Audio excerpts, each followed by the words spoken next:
కర్రెగుట్టపై ఎగిరిన జాతీయ జెండా. ఇక హెలికాప్టర్ సాయంతో కర్రెగుట్టపై దిగిన భద్రతా బలగాలు, ఆలసిన బలగాలు వెనక్కి, కొత్త బలగాలు గుట్టపైకి. భద్రతా బలగాల్లో ఆత్మస్థైర్యం నింపే దిశగా అడుగులు. గుట్టపై బేస్ క్యాంప్ ఏర్పాటుకు సన్నాహాలు. సేఫ్ జోన్లోకి మావోయిస్టులు వెళ్ళిపోయారట. ఇక 9 రోజుల పాటు కొనసాగిన ఆపరేషన్ కగార్లో భద్రతా బలగాలు చివర కర్రెగుట్టపై పూర్తి పట్టు సాధించాయి. బుధవారం సాయుధ బలగాలు గుట్టపై జాతీయ జెండాను ఎగరవేశాయి.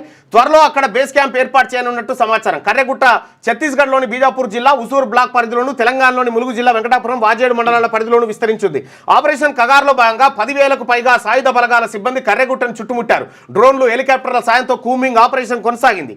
DRG, Bastar fighters, cobra, CRPF, STF సైనికులు ఈ ఆపరేషన్లో పాల్గొన్నారు.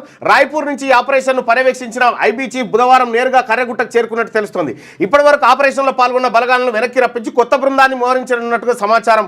భద్రతా బలగాల్లో ఆత్మస్థైర్యం నింపేందుకు అధికారులు చర్యలు చేపడుతున్నారు. ఈ క్రమంలో సిఆర్పీఎఫ్ త్వరలో కర్రెగుట్టపై బేస్ క్యాంప్ ఏర్పాటు చేయనుంది. ఈ బేస్ క్యాంప్ తెలంగాణ, ఛత్తీస్గఢ్ రెండింటికి ఉపయోగపడేలా ఉంటుందని సమాచారం. భద్రతా బలగాలు ఇప్పటికే ఆ ప్రాంతానికి క్షుణ్ణంగా తనిఖీ చేసి కర్రెగుట్టల్ని స్వాధీనం చేసుకున్నాయట. కానీ మావోయిస్టులు లేరు, ఎక్కడో అక్కడ వెళ్ళిపోయారు.